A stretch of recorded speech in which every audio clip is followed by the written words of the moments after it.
Desde estas tierras partieron 3 naves que cambiarían la historia del mundo.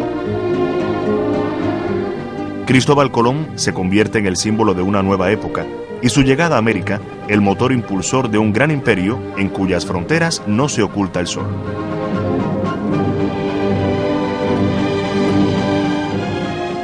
Más de 400 años después, la derrota de una flota cerraría este capítulo.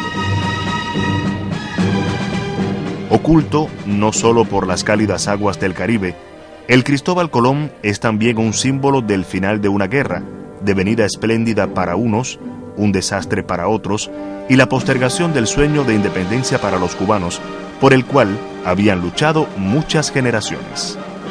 1898. La historia de una isla entre 2 imperios.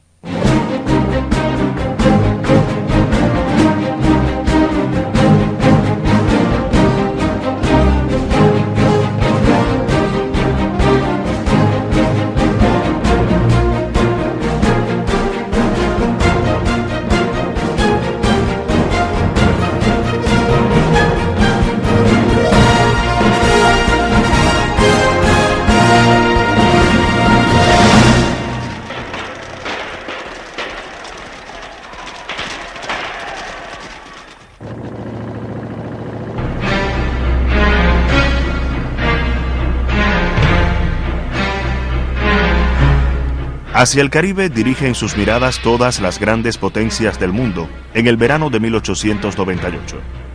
El 19 de mayo, la flota del almirante español Pascual Cervera y Topete arriba a la bahía de Santiago de Cuba.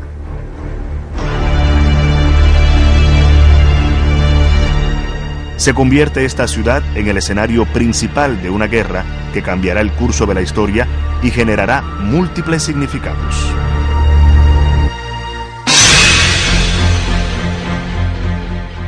En 1898, pudiéramos decir el suicidio de la flota del almirante Cervera. Sacrificar una escuadra de 2000 y pico hombres antes que cuestionar el sistema político español que estaba en ese momento en la cuerda floja. Todavía sobrevaloraba los tiempos de Carlos V y de Felipe II. Yo te diría incluso la vieja retórica de que somos una gran potencia porque tenemos imperio. Una ecuación que España no podía resolver. Era una España de pueblo doliente y de élites corrompidas. No tenía muchas salidas. Lo único que podíamos preservar era el orgullo nacional. Desde declaraciones retóricas y criminales de gobiernos sucesivos que permitieron que eso pasara. La famosa frase, cierta o no, de barco sin honra o honra sin barco. Se mandó por eso a los mejores, que en este caso marinos, y a los mejores barcos que teníamos. Aquello era una tontería de las mayúsculas. Lo que se iban a ir era sin ningún barco, con un ejército derrotado y desmoralizado. El sacrificio de la madrina fue simbólico. Se le pudo presentar al pueblo español un acto heroico. ¿Saben que van verdaderamente al matadero? No creo que los mandaran al matadero. El almirante Cervera los mandaron a una especie de matadero. Porque era preferible el sacrificio honorable de la Armada frente a los Estados Unidos en un acto heroico que una guerra dentro del país en que el ejército, que es la masa esencial y el poder esencial del Estado y del propio monarca, sea quebrantado en suelo cubano. En el mar era el único sitio donde no podían participar los cubanos. Creo que es un caso paradigmático de traición a la patria de los diferentes gobiernos que tuvo España hasta 1898, que sabiendo que nos dirigíamos a un conflicto, dormitaron sobre sus poltronas. La primera guerra que el ejército de la gran nueva potencia libraba fuera de sus fronteras fue en Cuba. Intervino para despojarle el triunfo al ejército libertador de Cuba. Es una herida histórica para Cuba porque es una guerra que se gana, pero el paso final no se puede sellar de una manera definitiva. Marca el inicio, el surgimiento, el estreno de Estados Unidos como un nuevo imperio y una nueva forma de dominio. Es el momento en el cual la doctrina Monroe, o sea, la norteamericanización de América, se convierte en la primera fase de su expansión imperial. Y expandirse no solo al Caribe, expandirse no solo en Asia, lo que está pensando es el mundo.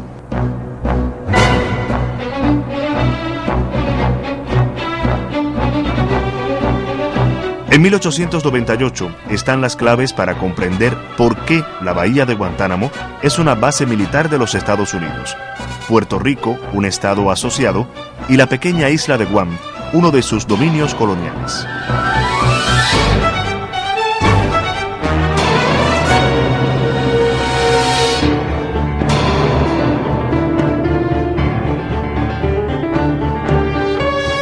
También el origen de estas bellas mansiones que adornan la geografía española.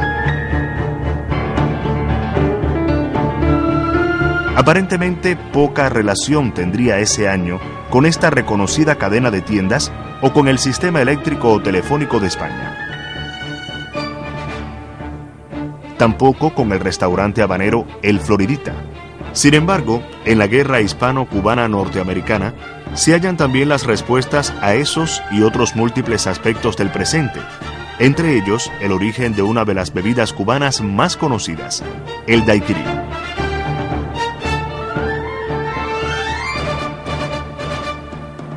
A su vez, Cuba y el año 1898 constituyen un punto de unión para personas que se han acercado a esta etapa de la historia mundial desde diferentes motivaciones.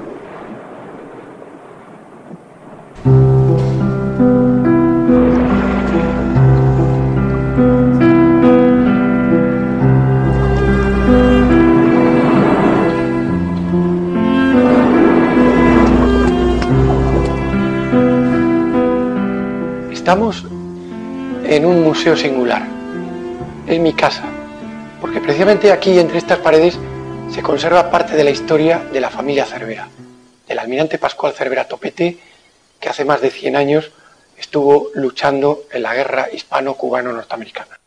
Desde pequeño he oído hablar de Infanta María Teresa, almirante Oquendo, el Colón, el Furor, el Plutón, y son nombres de barcos que han crecido conmigo.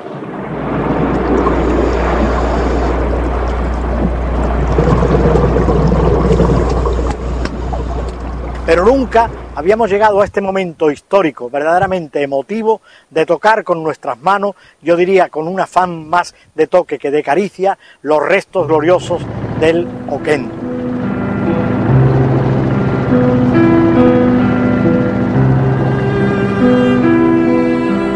La vuelta de unos Cervera con todo nuestro cariño, con toda, como veis, nuestra afición al mar y con la esperanza puesta de repetirlo. Yo soy un apasionado de la historia y me interesó muchísimo este episodio que es la guerra del 98. Me metí en el tema de la guerra del 98 porque yo crecí de niño viendo los restos de esa guerra. A los 14 años, por primera vez, a poca profundidad, hice una inmersión en el almirante Oquendo. Para mí fue una cosa muy impresionante, abismado ante las toneladas de acero sumergido. Soy bisnieto de Juan Bautista Lazaga, que fue comandante del Oquendo en el combate naval de Santiago. Yo soy la bisnieta del último capitán general de Cuba, Adolfo Jiménez Castellanos, y yo quiero estudiar su vida. Por el tema del bisabuelo Rosendo, que se murió en Santiago de Cuba, y ahí yo creo que prendió un poquito la llama.